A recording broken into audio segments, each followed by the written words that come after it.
Good afternoon, friends. Stephen Benoon here with Israeli News Live, and I do want to warn you in this particular broadcast, we will be, you may possibly see images that are very disturbing, and we're going to be looking at some very troubling things that President Trump is doing in authorizing the total removal of all Palestinians from the Gaza Strip there. And their plans obviously has been a pre-planned thing from the beginning, as many have pointed out, including Rabbi Mizrachi.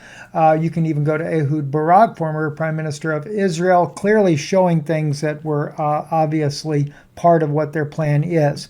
Before we really get started into this, I want to share with you real quick. Tomorrow night at 8 p.m. Eastern here on YouTube, I'll be live with Pastor Anthony on Daily Excellence. You can watch that broadcast again live. YouTube at Daily Excellence is what you would look for there. And we're going to be getting into some of these very issues here, but I think you'll find very interesting insights as we share that. Let's turn real quick here to several different ones, including Israeli Ehud Barak admits that Netanyahu deliberately funded and helped create Hamas. And you're going to get into a very shocking picture here in just a moment. And it just tells me this has been going on all along there. Let's take a look and listen to it here. Fight each other. Yeah, sure. He deliberately and systematically even told on record, whoever wants to avoid the threat of a two-state solution has to support my policy of paying protection money to the Hamas. So what we did, with the permission of our Prime Minister, is to let Qatar to transfer a huge amount of money in cash, probably more than $1.4 billion. By doing it, we increased the power of Hamas. We did everything in order to make sure that Hamas will go on controlling Gaza, and Palestinian Authority will control the West Bank, so they will fight each other. Netanyahu maintains the Qatar money was to avoid a humanitarian catastrophe. Yeah, right. He knew exactly what he was doing, and that's going to become more and more very obvious as we look at some of the things here that I want to share with you here. Here again, Syrian Girl loads here a part of a CNN interview, again with Ehud Barak, where he admits that Israel built the tunnels under the hospital. If you remember that hospital there where the Israelis were saying, ooh, Hamas fighters have built tunnels underneath the hospital, and we found all this incriminating evidence there. Well, he admits Israel built those tunnels. Let's listen in just as a reminder here. Originally, it was built by Israeli constructors underneath Shifa, were used as a command post of the Hamas and a kind of a junction of several tunnels, part of the system. I don't know to say to what extent it is a major. It's probably not the only kind of command post. Several others are under other. But the point is, Israel is the one that actually built those different underground bunkers there, and it was not done by Hamas in the first place. And that's something I think is very important to note. This man right here, this young man here, former IDF soldier, was speaking at the very beginning of this Gaza war that happened there. And I want you to listen to what he had to say here, standing live in Israel only days afterwards. Shalom. I want you to know before I start the video that what I'm about to say is very controversial.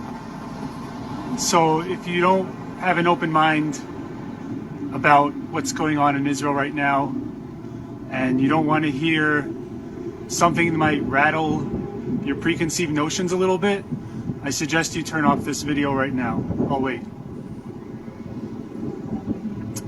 Okay, if you're still with me, that shows that you're open to listening to some facts and a timeline that points to a very disturbing conclusion. This isn't a video I want to make, and it's something that pains me. I had a lot of inner dilemmas whether or not I should do this video, but I feel like nowadays truth and transparency is so important that I feel I should share it with you.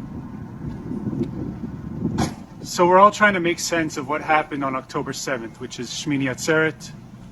Some call it Simchat Torah, when we all know Gazans came in and basically slaughtered 1,000 Israelis and kidnapped a bunch, all in the matter of about 7 hours. So what I want to do is reverse engineer this thing a little bit to kind of help you understand why I believe that this was an inside job. First of all, we'll start with September 1st. By the way, everything I'm about to say will be backed up with actual links to news articles or video footage. And if you want any of my sources, I'm happy to give them. September 1st, the Israeli government confiscated the weapons of the security teams in the Gaza Belt communities. This was done against the will of those security teams in the Gaza Belt communities. Told you about it. Why that happened, nobody knows. Fast forward to September 10th. On September 10th, the Moetzah, which is basically the municipalities of the Gaza Belt communities, received reports. These are civilians, received reports of increased tensions on the border of Gaza during the Jewish holidays, which of course span from Rosh Hashanah, Yom Kippur, and Shmini Atzeret, which was on Saturday. Those same heads of municipalities asked the army if they should cancel their festivities in light of the warnings of increased tensions on the border of Gaza. And what did the army say? No. They said, no, don't cancel anything. It appears as though we're heading into a state of calm. By the way, all links I will share as soon as I have a chance to comment on this. Now, you can assume that the Shabak did not know about this attack, but that's highly improbable. I mean, Israel is probably the most advanced surveillance state in the world, and the Gaza border is probably the most heavily surveilled. And the Shabak, who somehow knew about a guy who had come to a toy store and tracked him all the way to a soccer stadium during the days of somehow didn't know about this massive attack planned by thousands of random Gazans on pickup trucks and hang gliders. Are you serious? Are you really that stupid? Do you really believe that? Because if you do, I have a bridge to sell you. Anyways, so then there's the theory that they're called in Hebrew Tatzpitanot, which is basically the command and control center. These are the people, mostly females, who's tasked with observing the Gaza border fence. And I say, there's a theory that says that they were hacked, or that they conquered or that they blew it up before they could, they blew up the equipment that surveilled. Well, that's BS, because there's actual video footage that I'll also share with you of those same command control center operators reporting on the breach of the fence. The fence was breached in 15 different locations. And you want to tell me that the most highly advanced surveillance equipment on arguably any border in the world didn't pick that up, didn't report it? Well, they did, and it's documented. So don't believe that lie. Now, once thousands of Gazans on pickup trucks and hang gliders invaded Israel, which apparently nobody knew about, right? Okay, you believe that? Which apparently no one knew about. They had 7 hours to kill everyone in their path, completely destroy kibbutzim. Not only that, take hostages back to Gaza, unscathed, unopposed. Now, there are people who say, well, a bunch of battalions were moved from Gaza over to Judea and Samaria. First of all, that's BS. Second of all, okay, so what if they did? Do you know how long it takes an attack helicopter to get activated and blow up any one of those tractors or pickup trucks or hang gliders that invaded Israel? Less than 5 minutes. And I know all these things firsthand because I served on the Gaza border. Less than 5 minutes. It all could have been over. From 7:01 a.m. on October, what was it, 6th or 7th, on Saturday, I believe it was October 7th, it could have been a matter of 5 minutes before the whole thing was upended. And I'll put the link in there for you to be able to listen to the rest of what he had to say there. It's sad.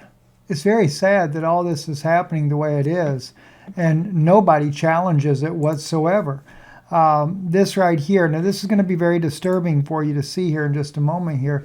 This is where snipers reported shooting children. Israeli snipers reported shooting children, and this girl right here shot in her neck. You know, as far as I know, I think she did survive, but it grazed her enough that she survived, as far as I know. But the mere fact that they get away with this, and they say that they're not targeting children, sure they are. Sure they are. And then, of course, we have, let's see here. This is now being released here. Israeli Prime Minister Netanyahu unveils the regional plan to build a massive free trade zone with rail service to Neom, the city of Neom, the part of the Silk Road Initiative. And this is now what the new Gaza Strip's going to look like. You mean to tell me that they were able to put all this together and they didn't already know what they had planned on doing? It wasn't just an inside job. It was an inside job to justify the total annihilation of a race of people on the coast of Gaza in Palestine there. And then you have more, though. Look, you have Defense Minister confirms Army's orders to kill Israelis on October the 7th. Let me play this clip for you. All kinds of evils that went on. רואה את השיירות חוצות את הגדר עם חטופים ישראלים, גם לשאול מה עובר לך בראש, וגם נוהל חניבל זה משהו שאתם חושבים עליו באותו רגע? נוהל חניבל, רק נגיד, הנוהל שאומר לירות על מנת להרוג כאשר יש רכב עם חטוף ישראלי. אני רוצה שתבינו שהיכולת של שר ביטחון לתת הוראות אופרטיביות בלוח זמנים שהכל קורה היא דבר מאוד מוגבל. ניתנה הוראה לנוהל חניבל? אני חושב שבאופן טקטי במקומות שונים ניתנה, במקומות אחרים לא ניתנה, וזו בעיה. Yeah. So he admitted that they did use the Hannibal doctrine, כשאתה רואה he את makes it השיירות, look like they had limited ability to be able to say you can do this or you could do that. Well, you had about 7 to 8 hours to make a decision on anything, and you didn't do anything. Didn't put the Air Force in the air. You didn't do a dadgum thing to help save Israeli lives. And this here, a good point right here, Rabbi Mizrachi, and he's pretty radical to begin with, but listen to what he has to say about the very same event. Everyone is in shock. I spoke to a few people who used to be in intelligence. They say if a mouse would touch the fence, 20 jeeps will get there in less than a minute. This is how strict it used to be. It has to be an inside job. It cannot be that they broke the fence in 15 places and broke in and nobody responded, not one bullet was shot. And then they occupied a military base that had tanks over there. And they took the tank and they drove over people. So it's an inside job, just like he said. So very sad to say. But then again, it is the fact that they're creating their new fancy city. They'll end up putting a canal from the bottom border there of Israel, going all the way down to the Gulf of Aqaba. They're going to put the rail system in for Neom, and of course Neom, if you forget about that, this is also where Ron Wyatt discovered the Mount Sinai in that area there, and all kinds of things that have gone on as well. And then, of course, Trump warns all hell if Gaza captives not freed by Saturday. Do you think they're really going to free those hostages, all of them? I don't. That's just another way for Trump to go in there and level the place. Do you think he'll care about any children's lives? None. Not at all. They've never cared. They've sent nothing but sent plenty of bombs, even through Biden, to make sure to just wipe out that entire region there. But under the Belt and Road portal here that you can look on their own website, to talk with ambassadors, the Belt Road Initiative and the Vision of 2030 to promote China-Saudi Arabia common development serve common interests in Ambassador of Saudi Arabia to China. That's where the Neom city is, by the way. And this is why, in order to be ready by 2030, they had to do something to get rid of all the Palestinian residents on the Gaza border. By the way, if you'd like to know more about this, I didn't get into the Neom part because I didn't know about that as of yet when I did this broadcast, but you can also visit our Patreon channel, and really would appreciate if you're able to, if you've not signed up before, consider contributing $5 a month. That would greatly help us in our financial needs here. We'd love to have you there, but we just did a video about this very thing, exactly what is coming on the Earth, this binary system, Planet X, a pole shift. Why all the land grabs by the President of the United States? Why Judea and Samaria, or the West Bank is what should be properly called, that they're trying to take away from the Palestinians? Why Syria? Why Gaza? Has a lot to do, too, with the things that are coming on the earth, not just the Silk Road Initiative. But anyway, wanted to share these things with you. You can also, if you want to follow my wife on her Twitter channel, she goes by her maiden name over there, and I'll just quickly take you to it so you can see it there. Jana Satova at INL Jana. You can follow her there on Twitter. So she is always very actively posting things, and I think you'll find those things very interesting. Stephen Ben-Nun here with Israeli News Live.